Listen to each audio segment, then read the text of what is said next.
Morning అండి. సీతారాం రాజు గారు, మీకు దత్తాత్రేయ గారికి, టీ న్యూస్ ప్రేక్షకులు. ఫస్ట్ ఈ అంశం మాట్లాడే ముందు నిన్న ఒక 3 గంటలు ట్రాఫిక్ జామ్ అనేది కూడా మనం మాట్లాడుకోవాలి. నిన్న భారీ వర్షం అంటే ఒక హాఫ్ అన్ అవర్ వర్షం పడింది. మొత్తం ఎక్కడికక్కడికి రోడ్లు జామ్ అయ్యి అసలు వెహికల్ల పరిస్థితి దారుణంగా ఉంది. ఎక్కడ ట్రాఫిక్ కంట్రోల్ లేదు, ఎక్కడా కూడా ట్రాఫిక్ క్లియరెన్స్ లేదు. అసలు హైడ్రా అని చెప్పేసి పేదల ఇల్లు కూలగొట్టడానికి తప్పితే, ఏదైతే హైడ్రా అనేది నాట్ ఓన్లీ పేదల ఇల్లు కూలగొట్టడానికి కాదండి, ఇవన్నీ నేషనల్ డిజార్డర్ అయినప్పుడు వాటన్నిటిని కూడా ప్రొటెక్ట్ చేయని, అది ఎక్కడా కూడా కనిపించకుండా నిన్న హిట్లర్ పాలనే కనిపించింది. మొత్తం ఎక్కడికక్కడ ప్రజల్ని వేధింపులకు గురి చేసినట్టు. అది ఓన్లీ కార్లలో కూర్చున్న వాళ్ళని కాదు, బైక్ల మీద ఉన్న వాళ్ళు కావచ్చు, చిన్నపిల్లలు కావచ్చు, డ్యూటీలకు పోయేటోళ్ళు కావచ్చు. నిన్న ఒక్కొక్కరికి 2, 3 ఎన్ని గంటలు పడితే అన్ని గంటలు. ఎందుకంటే సరే హైటెక్ సిటీ సైడ్ కొంచెం ట్రాఫిక్ ఎక్కువ ఉన్నది, ఎక్కడో జామ్ అయిందంటే అది వేరు.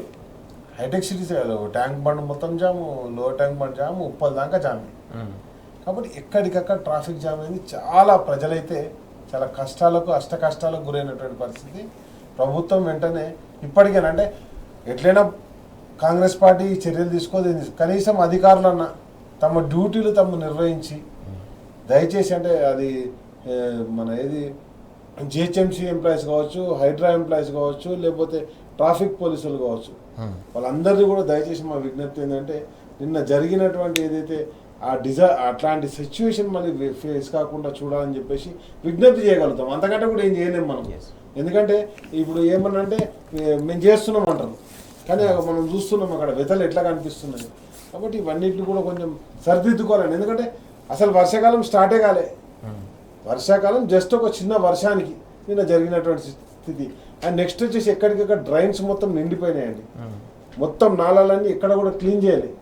దాంతో ఏమైంది, వాటర్ ఎక్కడికక్కడ స్టాగ్నేట్ అయిపోయింది.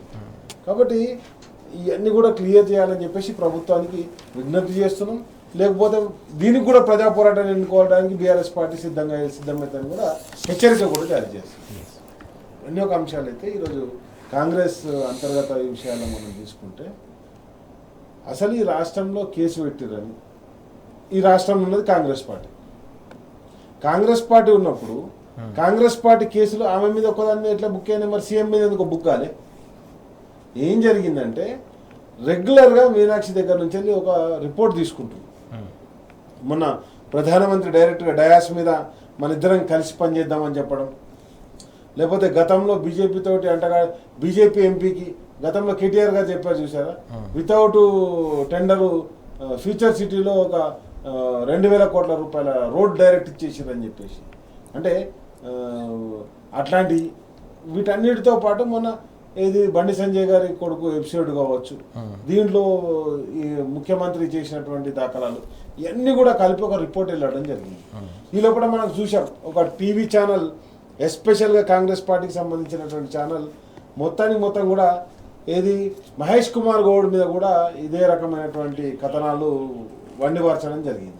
రోజు మొత్తం ఎందుకు వండి వార్చడం జరిగింది అంటే, ఆ రోజు మీనాక్షి గారు ఏదైతే రిపోర్ట్ ఇచ్చారో అదే రిపోర్ట్ మహేష్ గారు కూడా ఇచ్చారు అని చెప్పేసి బయట నడిచింది. కాబట్టి ఇదంతా జరిగింది ఏదైతే అక్కడ ఉన్నటువంటి ఒక టీం ఉన్నదో. ఇప్పుడు ఏంది సమస్య ఏంది, మీనాక్షి గారితో ఇక్కడ ఇన్ఛార్జ్ ఉంటే ఎవరైతే తన అనునాయాలు అనుకుంటారో వాళ్ళు ఎవరికి కూడా రేపు పొద్దుగా పదవులు ఎక్స్టెన్షన్ అయ్యేటట్లేదు, పదవులు వచ్చేటట్లేవు. నా మీద పెత్తనం ఏంది అని చెప్పేసి రాష్ట్ర ముఖ్యమంత్రి గారు సంపూర్ణంగా బీజేపీ పార్టీకి సహకరిస్తున్నారు. కాంగ్రెస్ పార్టీ ముఖ్యమంత్రి కాదు, ఇక్కడ కూర్చుంది టీడీపీ బీజేపీ అలయన్స్ ముఖ్యమంత్రి కూర్చున్నాడు అని చెప్పేసి కాంగ్రెస్ పార్టీ వాళ్ళు అనుకుంటున్నారు. ఎందుకంటే ఆమె మీద ఇప్పుడు ఎప్పుడైతే ఆమె నామినేషన్ ఇస్తుందో కంగ్రాచులేషన్స్ చెప్పారు అందరు. ఆమె కేసులు ఉన్నాయా లేవో ఆమెకి ఎట్లా తెలుసు? ఆమెకు నోటీస్ ఇష్యూ అయితే కదా కేసు ఉన్నదా లేదా తెలిసేది. ఇప్పుడు రాజుగారు మేము అందరం కేసులు బుక్ చేసుకున్నాం, మా అందరి మీద కూడా కేసులు ఉన్నాయి. కేసులు ఉన్నప్పుడు కేసు ఉన్నా నాకు ఎట్లా తెలుస్తుంది? పోలీస్ స్టేషన్ కేసు బుక్ అయితే నాకు కేసు అని తెలియదు కదా.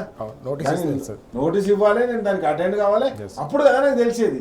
కానీ ఇప్పుడు డైరెక్ట్గా ఇంకా దారుణం ఏంటంటే, బీజేపీ నాయకుడు అంటే బీజేపీ నాయకుడు ఏంటండి, మంత్రి స్పష్టంగా చెప్పడం జరిగింది ఏంటంటే, మీనాక్షి మీద ఉన్న కేసులన్నీ, మీనాక్షి నటరాజన్ గారి మీద ఉన్న కేసులన్నీ కూడా అవన్నీ కూడా మాకు ఇచ్చింది కాంగ్రెస్ నాయకులు అని చెప్పి స్పష్టంగా చెప్పడం జరిగింది.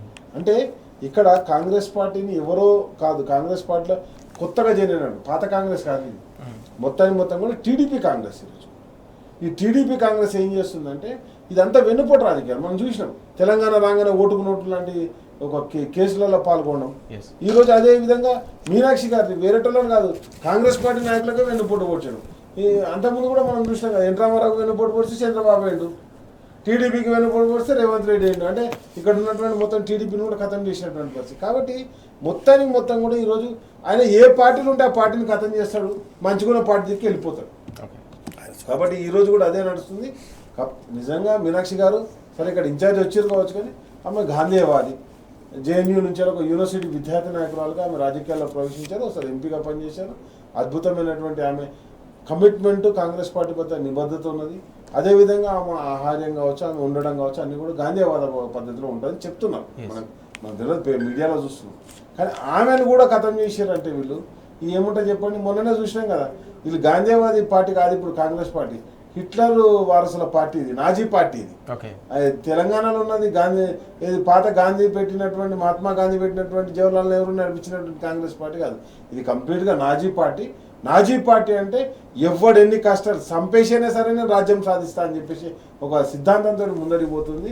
ఆయనే చెప్పిన 60,000 మంది కాన్సన్ట్రేషన్ క్యాంపులలో, ఆ రోజు 60 లక్షల మందిని కాన్సన్ట్రేషన్ క్యాంపులలో పంపించి చంపేసింది హిట్లర్ అని చెప్పింది. మరి ఆయనను ఆదర్శంగా తీసుకొని పరిపాలించండి.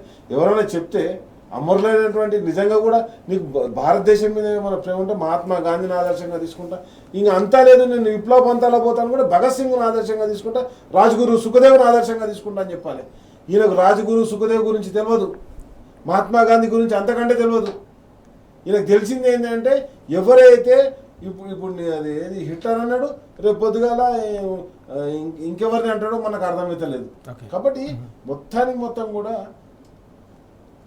రేవంత్ రెడ్డి గారి ఆలోచన విధానం, రేవంత్ రెడ్డి గారి చుట్టూ ఉన్నటువంటి ఆలోచన విధానం అంతా కూడా రాష్ట్రానికి నష్టం చేసే విధంగా, ఆ కాంగ్రెస్ పార్టీకి నష్టం చేసే విధంగా, ఖతం చేసే విధంగా. ఎందుకంటే ఇప్పుడు చూడండి, ఆయన ఎక్కడన్నా మానవీయ కోణం ఉందా?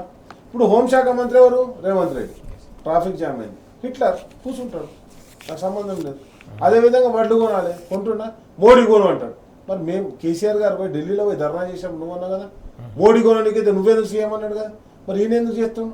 కాబట్టి మొత్తం కూడా ఏం లేదు, బట్టకాల్సి మీద వేస్తాను, నువ్వు తుడుచుకో కడుక్కో అంతే, నా పని ఏం లేదు, నేను ఏం చేయ. అసలు ముఖ్యమంత్రిగా నువ్వేం చేస్తావంటే ప్రతి ఒక్కటి ప్రకటించుకుంటూ పోతాడు. ఎన్ని ప్రకటిస్తాడో చూడు మీరు. రాగానే స్పోర్ట్స్ సిటీ అన్నాడు, స్టార్ట్ అయిందా, ఒక ఇటుక పెట్టిండా. ఫ్యూచర్ సిటీ అన్నాడు, ఇటుక పెట్టిండా.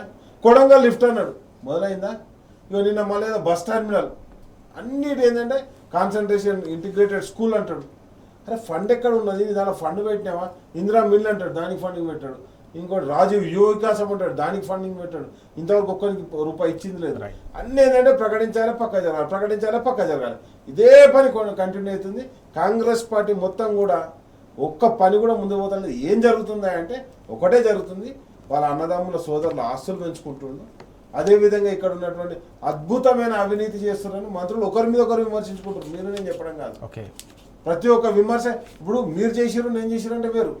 డైరెక్ట్గా తుపాకీ పెట్టి, ఏదైతే సిటీ కాంగ్రెస్ ప్రెసిడెంట్ ఎవరైతే ఉంటారో ఆయన తుపాకీ పెట్టి ఆయన ఆఫీసులో బెదిరిస్తాడు. ఒక ఏది మినిస్టర్ గారి ఓఎస్డీ తోటి ల్యాండ్ పంచాయతీ ఉన్నదని చెప్పేసి మా ఫైలు జపాన్కు తెప్పించుకున్నామని డైరెక్ట్గా కొండ సురేఖ గారి డాటర్ ఆరోపణ చేస్తుంది.